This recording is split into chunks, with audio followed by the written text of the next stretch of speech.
TJ wants $55 for a computer game called Starship Doctor. His dad says no dice. Meanwhile, Marcus and Mo went splitsies on a piece of shit card that set them back a cool $600. Karen tells TJ about a kid named Marky412 she's been talking to in a chat room who's selling bootleg copies of Starship Doctor for $20.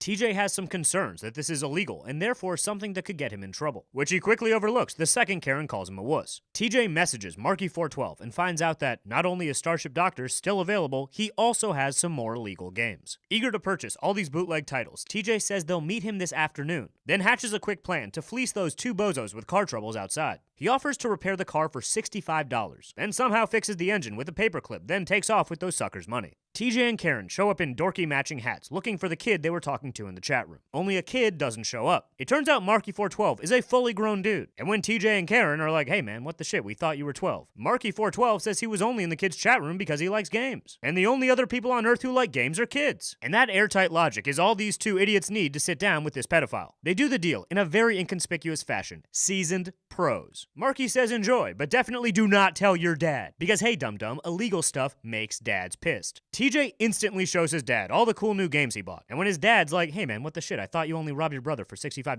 TJ covers by saying he only bought one game and the rest are Karen's. Very smooth. Marky412 IMs to ask how they like the games. TJ says they're super sweet, and Marky412 says he has 2 new games, including Clowns of War, and they're even sweeter. Only Marky can't leave the house because he's too busy working on a new game. So if they want Clowns of War, they better book it over to his house. TJ scams some more car money, then rides off into the sunset of his innocence. Marky412 welcomes his young guest to a very unsettling basement, featuring 2 computers and a surfboard on a blue screen that's the new game he's been working on. Marky412 starts explaining his Surf City game, and TJ is enthralled. Marky says he uses that super nifty basement cam over there to put your image right in the game, and they can be the very first to try it. TJ and Karen take turns on this absolutely terrible game where you stand on a surfboard and do nothing as stock footage of waves crashing plays behind you. It might be the worst game of all time if you can even call it a game at all. They say the game rocks because they're dumb, but Mikey412 says something's wrong. See, they're surfing in warm clothes and it looks weird. They should be wearing bathing suits. TJ quips that bathing suits might be winter wear in Hawaii, but not in DC, which stands for darn cold, which is music to a pedophile's ears since only dumb little kids say darn. Marky says underwear is basically the same as a bathing suit, and yeah, you know, maybe they should just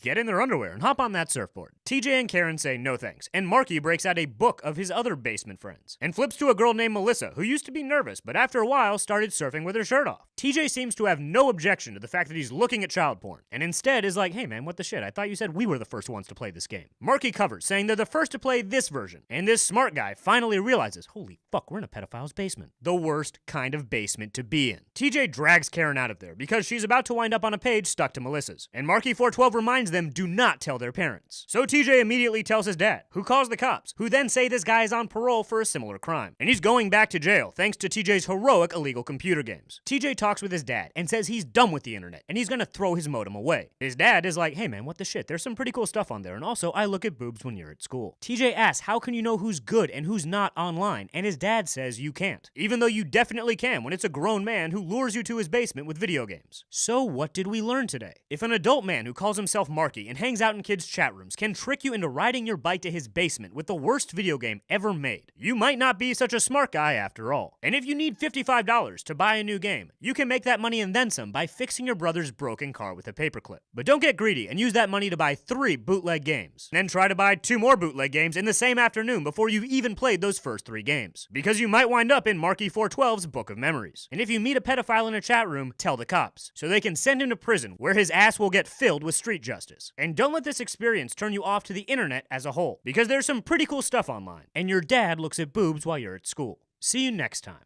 on a very special episode.